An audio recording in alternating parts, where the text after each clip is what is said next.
Expand to questionable locations for quote deals. Those have been some actions I've seen some guys and girls take. You ever bought? Are you looking at me? Why are you looking at me? All right, guys. Welcome to the Investor's Guide of Memphis Real Estate. I'm your host, Dean Harrison. As always, I'm with Douglas Skipworth. How are you, buddy? Hey, man. Doing great. We're bringing you the podcast to give you the boots on the ground knowledge to be a successful real estate investor here in Memphis, Tennessee. Please like and subscribe to the Investor's Guide of Memphis Real Estate on YouTube, Spotify, Apple Podcasts, Facebook, wherever you want to listen to the podcast. Show sponsor listed on your screen below. We would not be able to do this podcast, run our own rental business without these guys. We've got Triumph Construction, River City Title, Corland Financial, Crestcore Property Management, and Will Griffin with Griffin, Clift, Everton, and Mashmeyer. I help buyers and sellers every day, guys, in Memphis, Tennessee. Dean at Crestcore.com. If you have anything you want to sell, or if you'd like to get on our buyers list, we have a buyer profile link we send you and customize everything for you. So Dean at Crestcore.com. How's it going? Great, man. Yeah. Thank you. Yeah, absolutely. It's exciting time. We're in the month of November. Yes. Finished the year strong. We've finished the year strong. We've talked the last few podcasts about getting yourself ready to end the year, whether you need to buy something possibly. We talk about this every year at this time, but I've had some investors call in on that. We've got 3 or 4 that we're actively now trying to get that purchase before the end of the year, tax purposes. That tax, like I said, that was awesome. Yeah. I never really talked about that as a topic. I just thought it was a great idea. Yeah, great podcast. Today, we're going to get into top 5 mistakes that you savvy and experienced investors make, even though you think you probably don't make mistakes. On this end of the table, when I'm representing and working with you guys, I see tons of it. So what I'm going to give you today is just a breakdown of some mistakes that I see some guys that have been gals that have been in this for a long time, that they get in a habit forming or just let themselves get in the way. So the very first thing I thought about was you get too comfortable with the way that it is. You're complacent just in overall in your process. And some of my notes were, you don't evaluate the property as hard. Hey, you get comfortable with an area, and I've been guilty of this. Oh, totally. You get comfortable with an area, and I know that area. I know that. Oh, it's a 3-2. Oh, it's got 1,200 square feet. Oh, I can pay this with that much rehab. You're a little more lackadaisical with those evaluations and numbers because you've gotten a little more comfortable. Expand to questionable locations for quote deals. Those have been some actions I've seen some guys and girls take. You ever bought? Are you looking at me? Why are you looking at me? Well, I mean, talk about that just for a second. It was the thought process that you had during those times was a good one. It just maybe there was just too much of it. Yeah, I mean, you just you get comfortable and you think, everything I touch turns to gold. Hey, I'm in this zip code. Gosh, this is only another zip code over, or a few streets over, and it's a house, it's a roof, it's an HVAC system, it's plumbing, it's a tenant. One of the things that stuck with me that always during that, since we're picking that's what it's there for. I remember you telling me at certain points you bought several packages that 8 out of 10, 8 of them are great, 2 of them weren't. 5 package, 1 was a dog, 4 were great. And then just that happening, the accumulation of that is like you got too many houses that you didn't want, and maybe some of those questions. Yeah, that's a great point. Yes. So you're buying 3 houses, 2 of them are perfect, just what you want, but the seller says you got to have this other one to come along with it. Yep. So then you pick it up in another zip code where you haven't been before. And so then the next time an opportunity comes in that zip code, where you're like, I'm already over there. Now, if I get a little more scale, maybe I can solve some of my problems that I'm having. And so you get a few, and then you're like, what just happened? Now you've got 10 things you don't want. 10 properties, 10 and that's really what happened, and thank you very much, Dean, for helping. Yeah, we moved situation. A lot of those. Yeah, we moved a lot of those properties. Don't challenge your vendor partners. That's another one. That is. I learned this a long time ago from builders. When I cracked my teeth in real estate 20 plus years ago, I sat in model homes for new construction builders. I would always hear them talk about, as I got to know them personally a little bit, I would always hear them talk about rebidding or getting quotes from their subs. I'm like, man, they've been with you for 5 years. Yeah, well, they're going to go up on me for 5 years. He's so I have them rebid, every 6 to 12 months. I don't know that you have to do that often with your GCs that you're working with, but it's not a bad idea to kind of get with them, find out, hey, is my pricing out of whack here? Can you help me out anymore? So I think those are some things that I don't ever see investors do. No, I think that whether it's a closing attorney, whether it's a property manager, whether it's an agent, just talking about the value you're getting for the service, you know, the service and value you're getting for the price you're paying. So, I think that's good. Yeah. You know, I think kind of what you're saying, which is what this is a pro tip, is like kind of like you got to keep learning. You know, you haven't ever learned it all or graduated from real estate school. It's like, okay, you graduated, now you got to get a master's degree. It's like, listen to the podcast, go to meetups, go to, you know, masterminds, read the books. Always be learning. Always. Top 5 mistakes that experienced and savvy investors are making are what we're talking about today. Getting too comfortable with the way that it is. We just covered a few of those. Number 2, stop managing the manager. Yeah. Like what? You stop, because I see it. Matter of fact, I'm selling a package for a guy right now. He stopped managing the manager. And he had too many. Too many managers, too many properties. Yeah, and it wasn't here. It was another. No, it wasn't here. But he quit managing the manager, so the manager just dealt with whatever came up. Yes, which is a very common occurrence. If you don't manage the manager on some level, we've had a whole other podcast about that. Then you're going to get a reactionary response from them. Oh, something happened? Yeah, we'll help you. Not going ahead and being aggressive. So I'm having to sell for him. He quit managing the manager. Watch your portfolio the same way you did when you had one property. Was my first note there. Yes. Yeah. I mean, I think we've talked about this before. It's not passive income sounds great. if there was such a thing. If there was such a thing, right? It's just less active, leveraging other people's time. We talk about leveraging people's money. We're talking about using rental properties to leverage other people's time, and which is what a manager's doing. So I think what you're just saying is it's not passive with that manager. It's just a little less active. You have to have some type of rhythm and system to stay in touch with the manager and stay in touch with the property. If you have 10 properties plus with a property manager, I think it's important for them to understand it's like property managers aren't set up to talk to you every single day about every single thing that's going on. It's just not, especially when you get more and more and more properties. Right. You got 50 properties on deck. I mean, so managing that and just seeing what's going on, please stay with it. You know, stay with your vacancies. Talk to your property manager. Just communicate. Active. What's going on?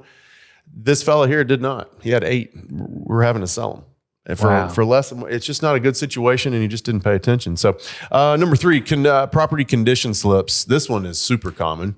You've got a portfolio of rentals, and you've got cash flow of a certain amount coming in, and maybe one month you have more maintenance and maybe a turn or maybe something else that you weren't expecting, and you're in a cost-saving mode, so you do 80% of what you're supposed to do. Yep.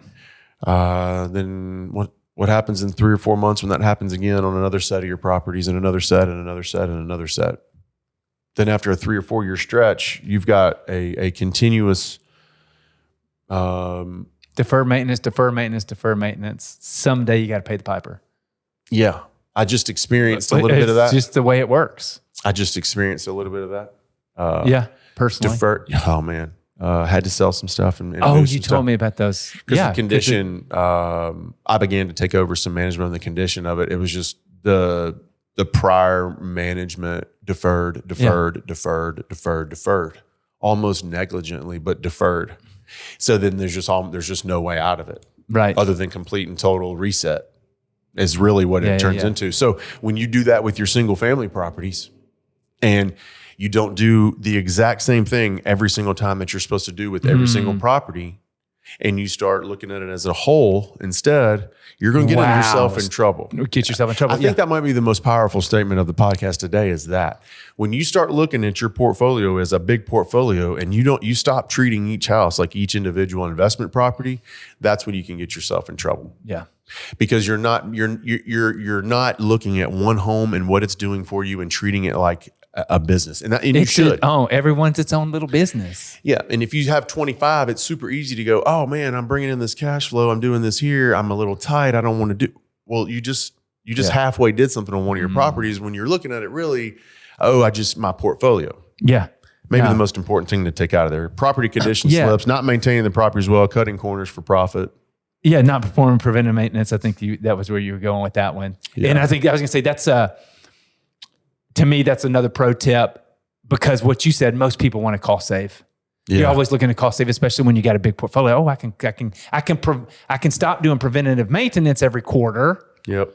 Or I can stop doing my quarterly inspections or my quarterly filter changes, or I can have the tenant do the filter change, or I can quit doing my renewal inspections. But if you build in systems and you do that, it's a small price to pay, but it reaps those big rewards. It's that of the renewal inspections. You got to commit to it. Of the PMs, the preventative maintenance, quarterly inspections. Yep. You have to commit to that. I think if you're going to properly take care of each individual house. Yes, and you have to build that into your model initially. And if you haven't, put it in now. And because you're going to be faced with it all the time. Or else you're going to be in the situation that you said, where you look up and you deferred, and now you're behind. You can't get out of it. Can't get out of it. No, and it can sink you. It can sink you, and it can sink other things that are going well. So be cautious of that deferred maintenance. Yes. That is powerful there. 30 houses, and you're not treating each individual one like their own.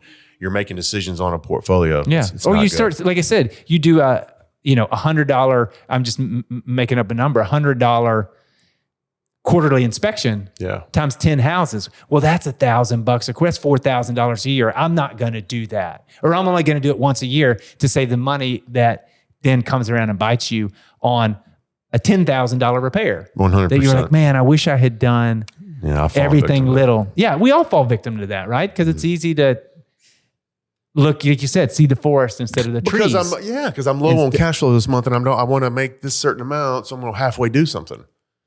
Whew. Half roof. Yes, we knew somebody used to put half roofs on. Oh, the roofing, only this side does. Oh, that's so funny. Holding a property, number 4, holding a property for too long. This one is the one where I really see the most, this is where I see people make the mistake the most. Because that's what you see as the seller's agent. Yes. That's what you see. You don't see the property management day to day. My guy that I just mentioned that is having to sell because if he didn't manage the manager and he let the properties neglect, if he would have looked back 6 to 9 months ago, we would have made a lot more money on these sales. He would have recoup a lot, cost him a lot less. If he'd have just looked up and made the decision a little earlier, then it wouldn't have been nearly as bad. So I'm sitting here telling you right now, as a savvy investor, you know what you're doing. Everybody's got all the details. I can't be told anything. I'm telling you now, if you're waiting, if you know you need to sell something and it's your gut is telling you, but you're trying to hang on and work something out, go on and sell it. You're going to call me anyway. You're just going to call me in 6 months and it's going to be in worse shape and worse condition and you're not going to do anything with it. Same to the people that have 2 or 3. If you're not going to scale up and get to 10 and 2 or 3 are driving you crazy and you're not going to scale up, you're saying you're not, you need to move those. You need to get rid of that and go put your money into something else. And I'd love to tell you to keep investing here in Memphis, sure. Yeah. But if you're not planning to scale up, we've had a podcast on that too. But holding a property for too long, cut your losses after 36 months. If it's 36 months and you're not making money on the property and it's not working, let's sell it. You might not even want to wait that long. Yeah, I've got some people with less patience than that. Yeah. I would give it that long. Yeah, I was gonna say you can have a bad stuff happens, right? Well, you do enough. I mean, if you're rolling the dice, I guess sell it quicker than that. But you're doing so much diligence on the front end. Yeah. It's a good I mean, you've checked a lot of boxes on the front end. First 12 months, it doesn't go well. That's just not how I've ever invested or how I think it's the smartest way to invest. I think you need to give it some time and let that thing cycle out. So selling is not a loss. This is one thing I wanted to make sure that I say. Like, selling a property is not a loss. You're not a loser. You're not. It's smart. It can be a reallocation of your funds. It can be taking advantage of an opportunity. Yeah. There's lots of reasons to. Yeah. Do football teams go for it every time on 4th down? No, they punt it. Yeah. Let's do this again. Just get rid of it. Sell it. Yeah. They trade players. You're trying to build the best team you can. Like it's like you can sell players, you can trade players, you can sell houses, you can get rid of houses. It's not. Let's punt and regroup. Even if you're a long-term buy and hold investor, you can sell something and still be a long-term buy and hold investor. It's not like a mental argument you have to have with yourself. I think you're not smart if you're not. Man, that's a lot. Yeah. I think it's unwise to not be selling some of your, not all of them are winners if you have a large portfolio. Let's be honest. They're not. They're all individual properties. Yeah. So you ought to be looking at it that way as like, hey, if I own 50 plus, I should always more than likely be selling something and buying something to just always keep the worst leaving and add another good one. Yeah. Because market changes and conditions change or what have you. But yeah, so always trim the fat, let loose of the bad properties, on cycle. Number 5, assuming this is a mental one more than anything. Nobody anywhere, no one cares about your business as much as you do. Sure. It's impossible. Yeah. Like your children. Can't. Yeah, you can't. I don't care how much you pay them. I don't care how much they love you and how close you are and how well you work together or how good of a partner they are or whatever. Doesn't matter.